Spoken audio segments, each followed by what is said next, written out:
Hello बेटा। कैसे हो भाई बच्चों? सब ठीक ठाक? होप सारे ही ठीक हों। तो बेटा हम ना लास्ट कर रहे थे एक्चुअल में इलेक्ट्रोस्टैटिक्स में मेथड्स ऑफ चार्जिंग। तो मेथड्स ऑफ चार्जिंग में हम लोगों ने दो मेथड तो पढ़ लिए थे। कौन कौन से? Charging by conduction and charging by induction. And then अब जो आएगा हमारा मेथड बेटा वो है चार्जिंग बाय फ्रिक्शन। तो बेटे चार्जिंग बाय फ्रिक्शन में हम लोग क्या करते हैं? पहले तो ये पता होना चाहिए हमें कि चार्जिंग कब होती है। चार्जिंग होती है जब कोई एक बॉडी इलेक्ट्रॉन लूज करती है और दूसरी बॉडी क्या करती है? Electron gain. तो उसमें क्या है बेटा कि हमें ये चार्जिंग बाय फ्रिक्शन में हमें ये देखना है कि कौन सी बॉडी इलेक्ट्रॉन गेन करेगी और कौन सी बॉडी इलेक्ट्रॉन लूज। तो इसमें होता है क्या है? पहली तो बात चार्जिंग बाय फ्रिक्शन, जब हम दो बॉडीज को आपस में क्या करेंगे? रब। तो एक बॉडी इलेक्ट्रॉन लूज करेगी और दूसरी क्या करेगी? गेन। तो इसमें बच्चे अब हमारे पास ये सोचने वाली बात है कि कौन सी बॉडी इलेक्ट्रॉन लूज करती है और कौन सी गेन। पहले तो बात यह कि when two bodies are rubbed against each other one of them loses electron while the other gain electron. अब बेटा कौन सी बॉडी इलेक्ट्रॉन लूज करेगी और कौन सी गेन, ये किस पे डिपेंड करेगा? वर्क फंक्शन, या फिर वर्क फंक्शन बोलो, या फिर हम ये बोलेंगे कि जिस बॉडी के एटम्स में इलेक्ट्रॉन स्ट्रांगली बाउंडेड होंगे वो वाली बॉडी इलेक्ट्रॉन गेन करेगी और जिसके इलेक्ट्रॉन्स लूजली बाउंडेड होंगे वो क्या करेगी? लूज करेगी। तो जब कोई बॉडी इलेक्ट्रॉन लूज करती है तो उसके ऊपर कौन सा चार्ज आता है? पॉजिटिव। और अगर कोई गेन करती है तो negative. The body that gain electron gets negatively charged and that loses the electron becomes positively charged. For this two bodies must be insulators. बेटा चार्जिंग बाय फ्रिक्शन किसकी होती है? इंसुलेटर्स की मोस्टली। अब इसमें मैंने एक एग्जांपल लिखी हुई है। For example when two suitable materials like glass rod and silk cloth are rubbed together. अगर एक ग्लास रॉड ले लें और एक क्या ले लें बेटे हम लोग? सिल्क क्लॉथ, और इनको आपस में रब करें तो वो दोनों क्या हो जाती हैं बेटा? इलेक्ट्रीफाइड। इसका कारण क्या है बेटा कि glass rod loses electrons and becomes positively charged. जो ग्लास रॉड है उसका वर्क फंक्शन कम होता है और जो सिल्क क्लॉथ है उसका वर्क फंक्शन ज़्यादा होता है। तो सिल्क क्लॉथ क्या करेगा? Electron gain. So silk cloth gain electron and becomes negatively charged. तो अगेन हम इस चीज़ को देखते हैं कि ग्लास रॉड क्या करती है? इलेक्ट्रॉन लूज करती है और सिल्क क्लॉथ इलेक्ट्रॉन गेन करता है। तो इसका मतलब दोनों ही क्या हो गए बेटा? Electrified. So when two suitable materials like glass rod and silk cloth are rubbed together, then they get electrified because glass rod loses some electrons and becomes positively charged and silk cloth gain electrons and becomes negatively charged. I hope so कि आपको ये समझ आया होगा charging by friction with example. अब इसमें बेटा एक पॉइंट लिखा हुआ है इलेक्ट्रोस्टैटिक सीरीज। ये दिया हुआ है यहाँ पे पॉजिटिव एंड, मीन्स जो इस सीरीज में मटेरियल पहले आएगा उस पर कौन सा चार्ज आएगा? पॉजिटिव। और जो बाद में आएगा उसके ऊपर कौन सा चार्ज आएगा? नेगेटिव। तो ये सीरीज बनाई हुई है fur, flannel, glass, wool, silk, human body, cotton, wood, wax, amber, resins, polythene, plastic, PVC polyvinyl chloride जो भी होता है आपने पढ़ा होगा, सल्फर, रबर, एबोनाइट। अब जो मटेरियल इस सीरीज में पहले आएगा, सपोज कर लो ये फर और क्या ले लिया मैंने बेटा? एम्बर।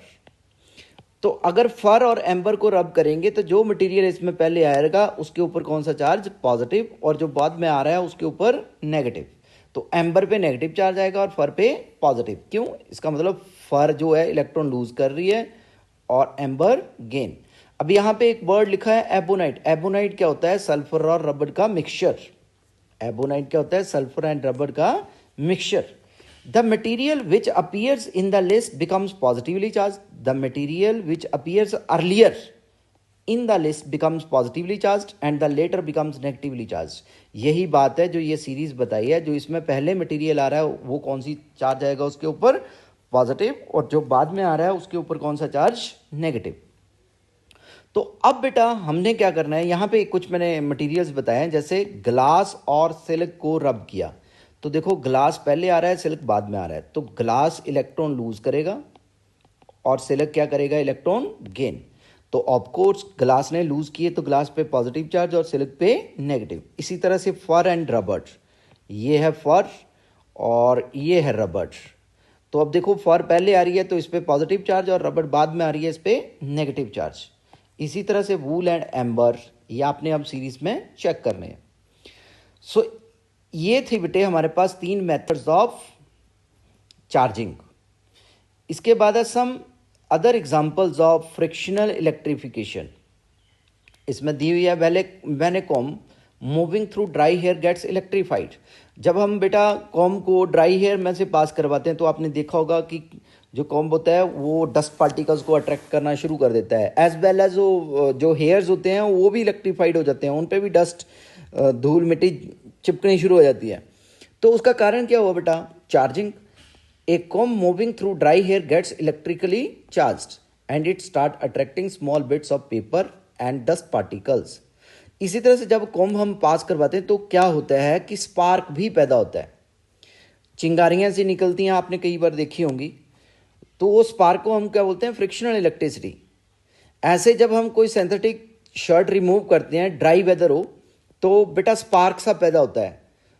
आपने कई बार फील किया होगा, a synthetic shirt when removed from the human body gives spark in dark due to frictional electrification. ऐसे ही a person walking on a dry carpet, मान लो एक पर्सन ड्राई कारपेट पे वॉक कर रहा है बिना स्लीपर्स के, नंगे पैर, तो क्या होगा बेटा कि अगर वो कुछ देर के बाद किसी मेटल के गेट को टच करेगा तो उसको इलेक्ट्रिक शॉक लगेगा। उसका कारण क्या हुआ, इलेक्ट्रिफिकेशन, क्योंकि जब वो चल रहा था तो फ्रिक्शन हो रहा था, एयर के साथ भी उसका फ्रिक्शन हो रहा था और ग्राउंड के साथ भी, कारपेट के साथ भी। तो फ्रिक्शन होने के कारण वो क्या हो गया था, electrified. A person walking on dry carpet felt an electric shock on touching the iron gate due to frictional electrification. It may be noted that only rubbed area of non conducting body get charge. देखो जितना area किसी body का रब हुआ है आपस में, उतने एरिया पे ही चार्ज आता है, उसके बाद चार्ज नहीं होता। मीन्स इंसुलेटर्स पे चार्ज जहाँ पे डिवेल्प होगा वो वहीं पे रहेगा, वो आगे नहीं मूव करता है। वो तब भी बेटा शेयर होगा अगर उसकी अर्थिंग की जाए, मीन्स उसको किसी मेटल के साथ टच किया जाए। तो इससे हमें क्या समझ आया कि चार्ज क्या होता है, स्टैटिक। ये हमारी असाइनमेंट है बेटा, रीकैप असाइनमेंट। तो ये रीकैप असाइनमेंट में ये देखते हैं, फर्स्ट क्वेश्चन है, why do the electron transfer from glass rod to silk cloth when glass rod is rubbed with silk. उसका क्या कारण हुआ, क्योंकि बेटा ग्लास रॉड में इलेक्ट्रॉन्स लूजली बाउंड होंगे और सिल्क क्लॉथ में स्ट्रांगली बाउंड होंगे, तो ग्लास रॉड इलेक्ट्रॉन लूज करेगी और सिल्क क्लॉथ गेन करेगी। यही आंसर दिया है, because electron in glass are held less tightly than silk. इसके बाद है, what type of electric charge appears on the comb when we comb our dry hair. कौन सा चार्ज बेटा कॉम्ब पे आता है। अब हमने ऊपर थोड़ा सा पहले ही पढ़ के हटे, प्लास्टिक का है तो इसके ऊपर कौन सा चार्ज आएगा, नेगेटिव। तो क्या आंसर है इसका, नेगेटिव। ह्यूमन बॉडी पे कौन सा आता है, positive. Uh, is there any migration of charge और mass during electrification. Of course, जब इलेक्ट्रिफिकेशन करते हैं तो इलेक्ट्रॉन्स ट्रांसफर होते हैं, तो इसका मतलब चार्ज भी ट्रांसफर हुआ, और जब इलेक्ट्रॉन गया तो उसका मास भी ट्रांसफर हुआ। तो yes, there is migration of both charge and mass during electrification of a body. Fourth question है इसमें बेटा, how does the mass of glass rod change. देखो on rubbing with silk cloth, देखो इसमें क्या है, ग्लास रॉड और silk cloth को रब किया तो ग्लास रॉड इलेक्ट्रॉन लूज करती है, तो इसके ऊपर कौन सा चार्ज आता है, पॉजिटिव, इस पे नेगेटिव। तो हमें पता है जिसने इलेक्ट्रॉन लूज करने उसका मास भी कम होगा और जिसने गेन करने उसका मास ज़्यादा होगा। तो इसने सिर्फ ग्लास रॉड का मास पूछा हुआ, तो वो क्या हुआ बेटा, डिक्रीज, क्योंकि इसने इलेक्ट्रॉन लूज करे। आगे है बेटा, is the positive nature of charge on proton is fundamental. क्या पॉजिटिव नेचर है जो चार्ज का प्रोटोन के ऊपर वो फंडामेंटल है, नो। फंडामेंटल नहीं हम उसको बोल सकते हैं, क्योंकि positive and negative are just sign conventions. It is not a fundamental property या नेचर बेटा, it is just a sign convention. तो इसका आंसर क्या आएगा? No, it is just a sign convention. आगे, is there migration of any proton by the method of frictional electrification? तो हमने ये पहले ही पढ़ा है, no, because protons are strongly bounded in the nucleus by the strong nuclear forces. आगे, can we charge the insulator without rubbing और without touching? क्या हम इंसुलेटर की चार्जिंग कर सकते हैं बिना टच किए या बिना रब करवाए आपस में? No, it is not possible. ये सिर्फ किस में हो सकता है बेटे? कंडक्टर्स में। इसके बाद है बेटा, can a charge body attract another similar charge body? Of course yes. कैसे? जैसे ये मैंने कोई पॉजिटिवली चार्ज बॉडी मान ली,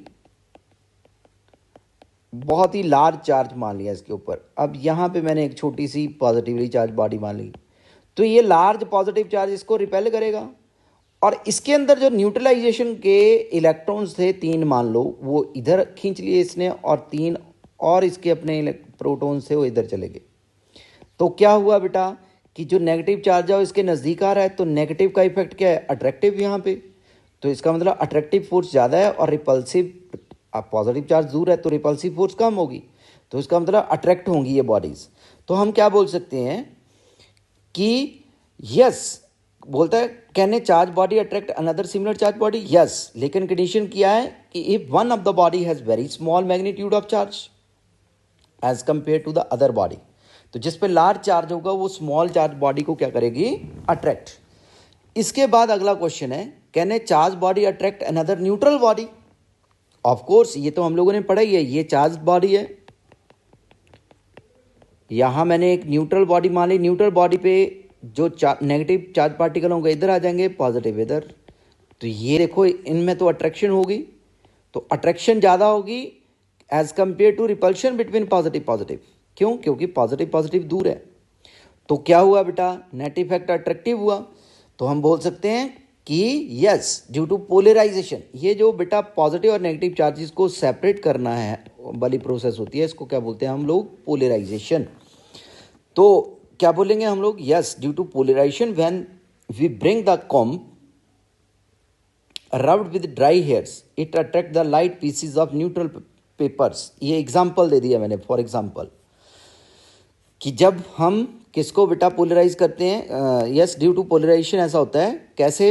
अगर हम चार्ज कॉम्ब को ड्राई पेपर के पास लेके जाएं, तो ये मान लिया मैंने कॉम्ब, सॉरी, ये मान लिया मैंने कॉम्ब, इसके ऊपर कौन सा चार्ज होगा? नेगेटिव। ये न्यूट्रल पेपर है, तो इसके ये पार्टिकल्स जो हैं, कौन से पार्टिकल्स? ये मान लिया मैंने कॉम्ब जो चार्ज्ड है, ये मान लिया मैंने पेपर, पेपर का पॉजिटिव पार्ट को ये अट्रैक्ट करेगा और नेगेटिव को रिपेल, तो अट्रैक्टिव फोर्स ज़्यादा हुई।